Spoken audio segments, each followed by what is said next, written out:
प्रधानमंत्री का संसदीय क्षेत्र उस समय दहल गया जब एक ही परिवार के 5 लोगों की गोली मारकर हत्या कर दी गई। हत्या के बाद अब कानून व्यवस्था पर सवाल खड़ा हो रहा है। हमारे साथ कुछ लोग हैं, उनसे बात करेंगे। क्या कहेंगे आप, किस प्रकार देख रहे हैं कल जिस प्रकार से हत्या हुई?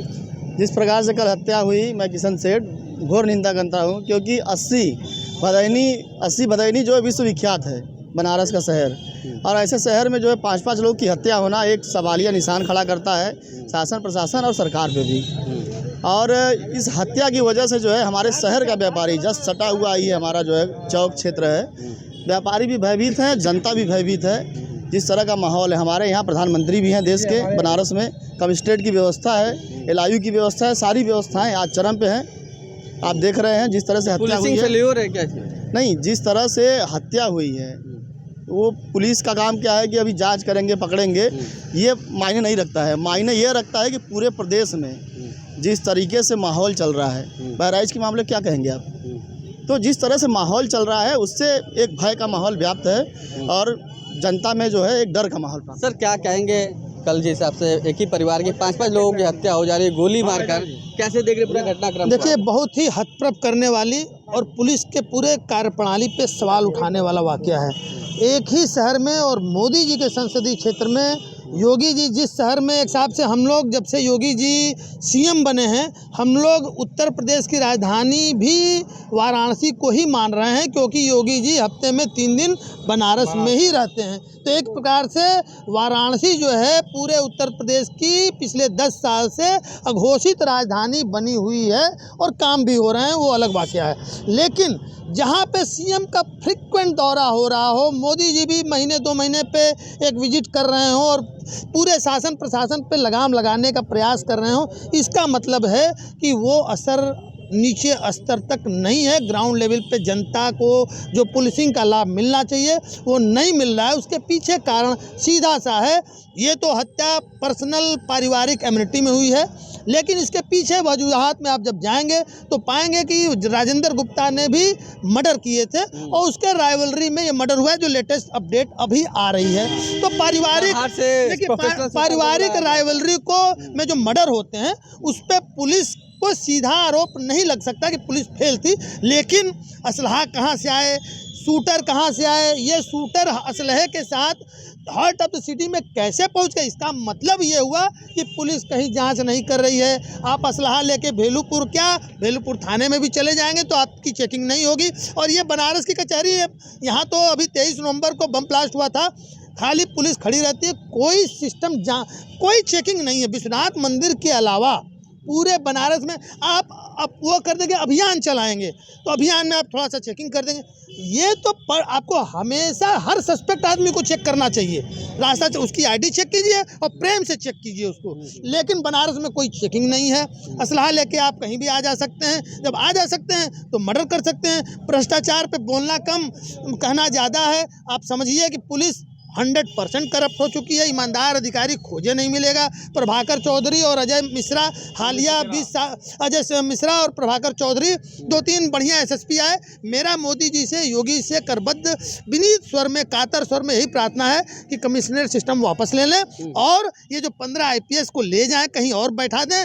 यहाँ पे प्रभाकर चौधरी या अजय मिश्रा जैसा ईमानदार SSP भेज दीजिए, बनारस सुधर जाए। चलिए, आप बताइए, जिस हिसाब से कल घटनाक्रम हुआ है, अब कानून व्यवस्था पर सवाल खड़ा हो रहा है, क्या लगता है आपको, कानून व्यवस्था ध्वस्त हो गया है? इसमें कोई संदेह नहीं है, कानून व्यवस्था बिल्कुल ध्वस्त है और सरकार का जो भयमुक्त नारा देने का वायदा समाज को था, टॉलरेंस की नीति, और उस पर 0 टॉलरेंस नीति सरकार जो अपनाई थी, उसकी धज्जियाँ उड़ गई हैं, वो तार तार हो रही, क्या कहते हैं। और सिर्फ कानून बदल देने से उसकी जो है फ़ोटो, क्या कहते हैं, वो आपको पेटेंट कर देने से, क्या कहते हैं, जो है वो कॉपी पेस्ट कर देने से जो कुछ काम नहीं होने वाला, क्या कहते हैं। अभी एक सज्जन कह रहे थे कि एनकाउंटर कर देना चाहिए, इससे भी समाधान नहीं होगा। कानून व्यवस्था है, लॉ है, उसके अनुसार पुलिस अगर काम करे और पुलिस को फ्री हैंड दिया जाए। राजनीतिक संस्थाओं का मैं बार बार ये बोलता हूँ, जो भी संवैधानिक संस्थाएं हैं सबका आप राजनीतिकरण कर रहे हो अपने क्षुद्र स्वार्थों, राजनीतिक स्वार्थों के लिए, जिसका अंजाम ये हो रहा है कि भ्रष्टाचार बढ़ रही है, एनार्की हो रही है, अराजकता फैल रही है और जिसका काम क्या है, जनता को भोगना पड़ रहा है। क्या लग रहा है, राजनीतिकरण हो रहा है? अब घटना घटी है उस पर आप राजनीतिकरण की बात कर रहे हैं। मैं इस घटना की घोर निंदा करता हूँ और आश्चर्य व्यक्त करता हूँ कि माननीय प्रधानमंत्री जी का संसदीय क्षेत्र है। नहीं, जैसा आपके बगल में कहा कि पुलिसिंग की भी राजनीतिकरण हो। वो तो पूरा आप नहीं जानते का, आप नहीं भोगे का। इस वर्तमान दौर में वो चाहे चुनाव आयोग हो, वो चाहे चुनाव आयोग हो, चाहे न्यायपालिका हो, चाहे कोई भी व्यवस्था हो, सब पहले जितनी है सबका राजनीतिकरण हो रहा है, सबका राजनीतिकरण हो रहा है। और मैं इस घटना की निंदा करता हूँ और आश्चर्य कर रहा हूँ कि कहाँ आश्चर्य कर रहा हूँ कहाँ गया उस स्लोगन अपराध मुक्त उत्तर प्रदेश, जो करोड़ करोड़ रुपया खर्चा कर स्लोगन लगता है, होर्डिंगें लगती हैं, वो स्लोगन कहाँ गया। और प्रधानमंत्री जी के क्षेत्र में, वो बनारस के हृदय में 80 भदैनी में, जिस मकान में 30-35 किराएदार रहे, सैकड़ों लोग रहे हों, 4 लोगों की हत्या, और आरोप लगाया गया कि उसका पिता हत्या किया, लेकिन बाद में पिता की हत्या हो गई। तो मैं इस घटना की निंदा करता हूँ और आप लोगों के माध्यम से मांग करता हूँ कि हत्यारों को जल्द से जल्द गिरफ्तार किया जाए और उनको सामने लाके दिखाया जाए कि क्या होता है हनक। मेरी तरफ से तो कड़ी कार्रवाई होनी चाहिए। ये सरकार फेल है। कोई घटना घटती है अगर उस पर अमल कर लिया जाए तो। सर, आप कैसे देख रहे हैं?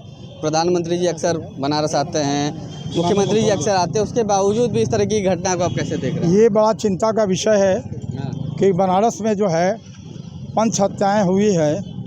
हम इसकी जो है घोर निंदा भी करते हैं और माननीय प्रधानमंत्री जी का क्षेत्र होने के नाते ये प्रशासन के लिए चुनौती भी है।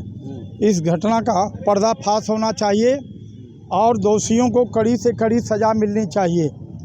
यही हम मांग भी करते हैं ताकि देश के लोगों को ये जानकारी हो कि इतने बनारस में इतनी चौकसी के बाद भी 5 लोगों की हत्याएं हो गई। प्रशासन से ये भी हम मांग करते हैं, छठ पर्व के अवसर पर गंगा किनारे इंटेलिजेंस, सीबीआई और सीआईडी के लोगों को सादे वर्दी में तैनात कर दिया जाए ताकि छठी व्रती की जो महिलाएं हैं उनके साथ जो गंगा किनारे कोई घटना न हो। अच्छा, ये बताइए, कल की जो घटना हुई है, 5 लोगों की हत्या कर दी गई गोली मारकर, पुलिस फेल्योर देख रहे हैं आप? इसमें सवाल उठ रहा है कानून व्यवस्था पर। अब पुलिस भी अपने व्यस्त है, उसमें ऐसी कोई बात नहीं है, अपने स्तर से काम कर रही है। अब चूंकि घटना हो चुकी है इसलिए थोड़ा बेकाबू है लोगों का पकड़ में। कानून व्यवस्था पर सवाल खड़ा हो रहा है। कानून व्यवस्था पर कोई विशेष सवाल नहीं है।